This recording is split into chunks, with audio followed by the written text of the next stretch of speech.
Everyone, thanks for joining this event. My name is Aurelia. I am a postdoc at the University of Leeds, and I will talk about the characteristics and control onto hybrid beds developed in the lobes of the Neuquen Basin, which have been investigated in the frame of the lobe chip. Hybrid beds are well documented in basin floor and base of slope lobes. However, little is known on their occurrence in smaller scale lobes that are placed in topographically complex settings. So here we document an early post-drift intraslope lobe complex in the Los Molles Formation that emplaces with progradation across mud-draped inherited rift relief.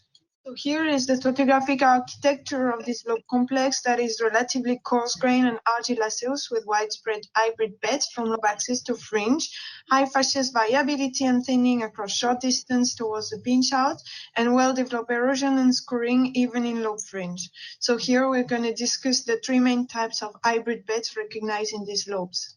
The Hep Type 1 are characterized by metastic debritic division of muddy sandstone or sandy mudstone matrix bearing large clusters of various lithologies. The debritic unit is sharply overlying or eroding into a basal mud pore sandy division that has locally developed low amplitude bed waves at the top. The basal sandy division is deposited with transitional plug flows that could form with dilution at the base of the intermediate to high yield strength debris flow while undergoing shear mixing with surrounding water. This promoted irregular but significant erosion and decreasing of debris flow strength. The debris can be overlain in turn by glass-rich muddy sandstone and silty mudstone caps that respectively are interpreted as deposit of low yield strength sandy debris flow and silty fluid mud flows. The Hep Type 2 comprise a lower structureless and massive sandy division deposited with high fallout from high concentration transient turbulent flows. It is locally overlain by thin subparallel planar banded sandstone that deposited with upper transitional plug flows.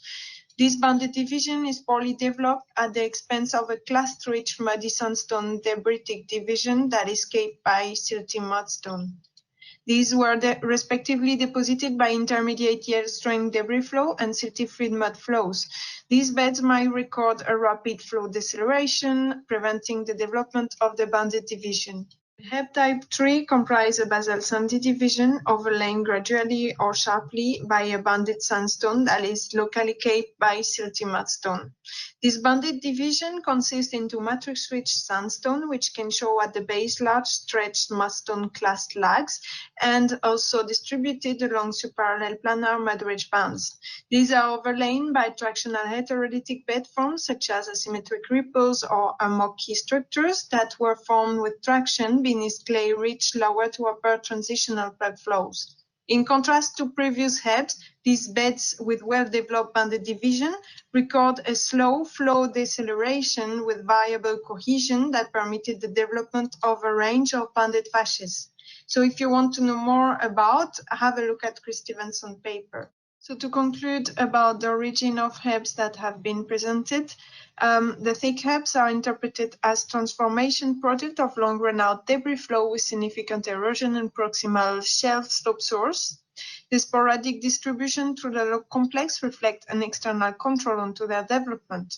In contrast, the thin HEBs have similar facies division thickness and might reveal a local origin, recording the transformation of sandwich flow with entrainment of clay substrate and flow stratification with deceleration. Some of you may have noticed a change in bed texture that reflect a substrate change with initial entrainment of calcareous mud draping the basin and subsequent entrainment of terrigenous mud as the lobe complex prograded. So to conclude about the specificities of this system, the range of HEBs developed in these intraslope lobes might reflect initiation and growth of the lobe complex with erosion and sustained disequilibrium due to local gradient change induced by inherited rift relief. The character and widespread distribution of HEBs contrast with unconfined lobes, where they are often segregated at the fringe.